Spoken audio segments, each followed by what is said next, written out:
మనతో ఈరోజు కమ్మ corporation director Adusumalli Srinivasarao గారు ఉన్నారు. సార్ నమస్తే సార్. నమస్కారం అండి. సార్, ఎక్కడ ప్రెస్ మీట్ పెట్టినా ఏది పెట్టినా సరే వైసీపీ వాళ్ళు ఒకటే చెప్తున్నారు, అభివృద్ధి ఏం కనిపిస్తుంది, ఎక్కడికక్కడ ప్రజాధనం మాత్రం దోచుకుంటున్నారు అని చెప్పి ఏ ప్రెస్ మీట్ పెట్టినా ఏ రౌండ్ టేబుల్ సమావేశం పెట్టినా కూడా వాళ్ళు ఒకటే మాట చెప్తున్నారు. దీనికి మీ సమాధానం ఏంటి సార్? ఇప్పుడు దీనికి సమాధానం ఉంటుంది. ఇప్పుడు సోషల్ మీడియా ఉంది, డిజిటల్ టేబుల్స్ ఉన్నారు, వాళ్ళకి ఆ ప్రెస్ మీట్లు ఉంటాయి, వాళ్ళ ఛానల్స్ ఒకటేమో సాక్షి ఛానల్ ఉంది, ఇంకా 2-3 ఛానల్స్ వాళ్ళకి పనిచేస్తూ ఉంటాయి. అది కాకుండా వెబ్సైట్లు ఉంటాయి, గ్రేట్ ఆంధ్ర లాంటి వెబ్సైట్లు ఉంటాయి. సుమన్ టీవీ లాంటి వాళ్ళు వచ్చి మావిగన్ అని పెట్టుకొచ్చి మైక్ పెడుతున్నారు. తూను ఉమ్మేసినా కానీ సిగ్గు లేకుండా అడుగుతూ ఉంటారు.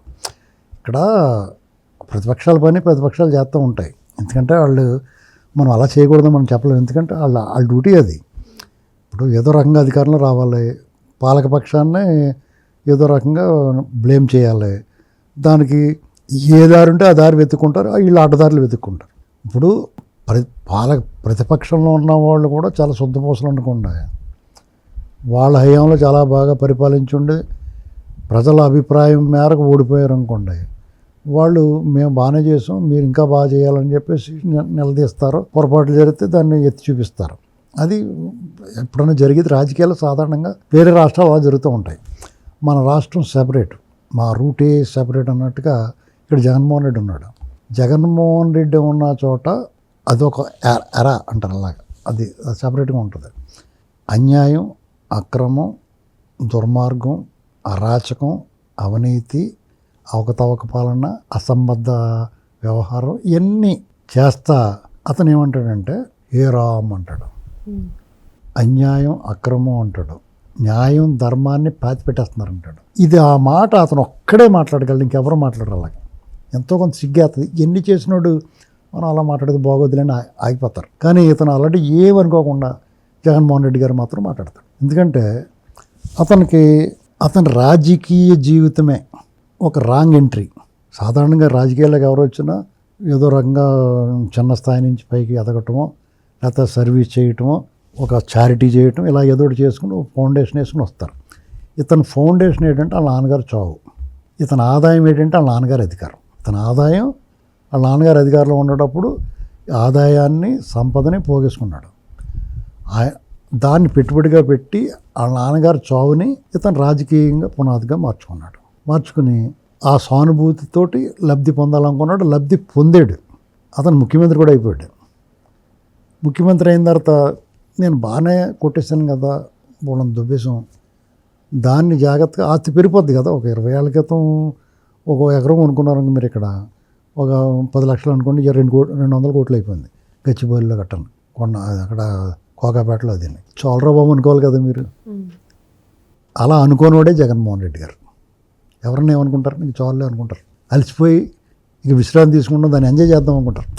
ఇప్పుడు నువ్వు బొమ్మలు కొనుక్కున్నా, లేకపోతే స్వీట్స్ కొనుక్కున్నా, లేకపోతే తినుబండి బట్టలు కొనుక్కున్నా, నువ్వు తీసుకెళ్ళి అలా పాడేసి మళ్ళీ పట్టుకొచ్చి వాటి మీద కప్పెట్టావు కదా, ఆ బట్టలు వేసుకుని ఎంజాయ్ చేయాలనుకుంటావు. స్వీట్స్ అయితే తినాలనుకుంటావు, బొమ్మలు అయితే ఆడుకోవాలనుకుంటావు. ఆడుకుని కదా పక్కన పడేయాలి. అయ్యాకుండా అవి తెచ్చి అక్కడ పెట్టి మళ్ళీ కొత్త తెచ్చి అందే పడేస్తే దానివల్ల ప్రయోజనం ఏంటి? నీకు ఒక రకమైన రుగ్మత కింద మారుతుంది తప్ప అది నువ్వు ఎంజాయ్ చేయలేవు, వాళ్ళు కూడా నష్టం. అలాంటి వాడు ఇతను ఆల్రెడీ బోలంత కొట్టేసాడు, దాని మీద జైలుకి వెళ్ళి వచ్చాడు. 13 ఏళ్ళ నుంచి బెయిల్ మీద తిరుగుతున్నాడు. అతను ఏమీ చేయలేరు ఆ కేసుల్లోని. ఎందుకంటే కరెక్ట్గా తీర్పిచ్చే టైంకి జడ్జి గారు వెళ్ళిపోతాడు, ఎవరిని పట్టుకుని ట్రాన్స్ఫర్ చేయించేస్తాడు. ఆ ట్రాన్స్ఫర్ కొత్త జడ్జి ఇదంతా నాకు అయ్యమ్మ కొత్త మళ్ళీ మొదలెట్టండి అంటాడు, లేదా డిశ్చార్జ్ పిటిషన్లు వేస్తారు. ఇవన్నీ చదవాలంటే బాగుంది, టైం పడుతుంది. విమానాల్లో పెట్టుకెళ్ళారంట కేసు మీద ఉన్న ఆ పేపర్లన్నీ. కాబట్టి అది తేలదు అంచేత అతనికి ధీమా ఇప్పుడే ఇది రాదని. ఎవరో ఒకళ్ళు మాలాంటి వాళ్ళు ఈ బెయిల్ రద్దు చేయండి, అతను ఎలా ఏడిపించి తినేస్తున్నాడు అది ఇది అన్నాం అనుకో, అసలు సిబిఐ వాళ్ళు గట్ట మీ ఇష్టపడిన అంటారు. దగ్గరికి వచ్చిన తర్వాత మళ్ళీ పొలాడతారు. అంటే వాళ్ళని కూడా కొని పాడేశాడు. ఇలాంటి పరిస్థితులు అతను ఎంత ప్రశాంతంగా హాయిగా ప్రజలు ఇచ్చిన అవకాశాన్ని వాడుకుని ఎంత మంచి పేరు తెచ్చుకుని, లోపల ఎలా ఉన్నా మంచి పేరు తెచ్చుకుని అమరావతి సరే తీసుకొచ్చాడు కదా అతను. మనకి బాల్ లేకుండా వాళ్ళే భూములు ఇచ్చారు కదా, దాన్ని అందంగా చేసి పెడదాంలే. అతను చేయాలా? ఎవరొకళ్ళు చేస్తారు కదా కూర్చుంటే. ఇప్పుడు మాత్రం అతను చేసాడా? దొంగతనాలు దుర్మార్గాలు చేస్తాడు, కానీ మెత్త పనులు తెలియదు కదా అతనికి. నడిపించి ఉంటే ఈ పాటికి అంత లైన్లోకి వచ్చినా ఓయమ్మ ముసలోడే కానీ మహానుభావుడు అన్నట్టు చెడ్డడే కానీ బాగానే చేసాడురా బాబు అనుకుంటారు కదా. దుప్పు కానీ డబ్బులు బాగా చేసాడురా బాబు అనుకుంటారు కదా. ఇప్పుడు మన ఇంటికాడ పని చేయించుకుంటాం, ఆడు 10,000 అవ్వాల్సింది 1,00,000 రూపాయలు దొబ్బేసి కానీ బ్రహ్మాండం చేశాడు, అందరూ కూడా భలే చేశారండి బాగుంది అంటున్నారు అనుకో, దుప్పుడు కానీ బాగా చేసాడురా బాబు అనుకుంటాం అనుకో. అలాగే ఇతను అనుకుందరు, ఎవరి జోలికి వెళ్ళకుండా శుభ్రంగా.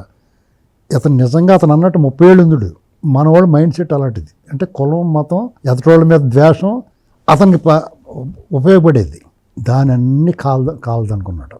తిని కూట్లో అతను మొన్నేసుకున్నాడు, అతను కార్యకర్తలకి నాయకులకి మొన్నుపోసాడు, ప్రజలు కూడా మొన్నుపోసాడు.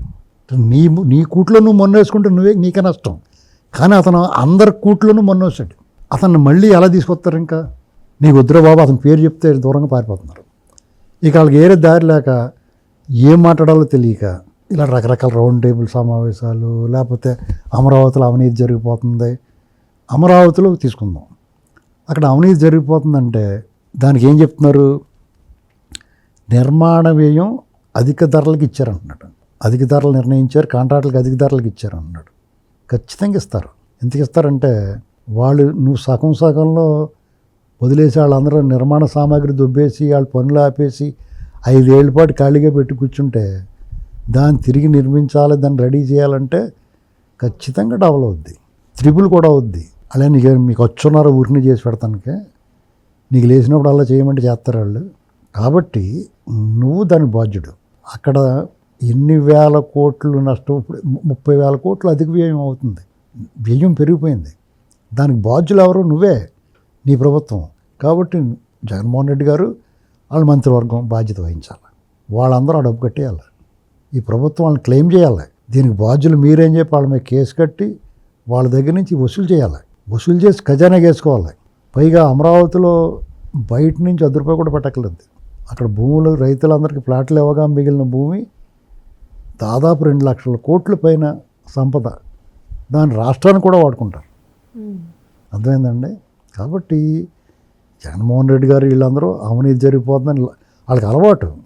వాళ్ళు అలా అరుస్తారు. 100 మందిలో 10 మంది వింటారు, 100 మంది వింటారు, 10 మంది అన్నా నమ్ముతారు. అది వాళ్ళ ఆలోచన. ఇప్పుడు వాళ్ళ ఎమ్మెల్యే, మాజీ ఎమ్మెల్యే మాట్లాడాడు, ఊరవకొండ ఇన్ఛార్జ్.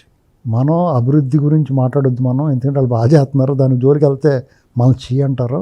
మనం ఎక్కడన్నా కన్నాలు ఉన్నాయేమో రంధ్రాలు అన్వేషించి దాని మీద మాట్లాడదాం.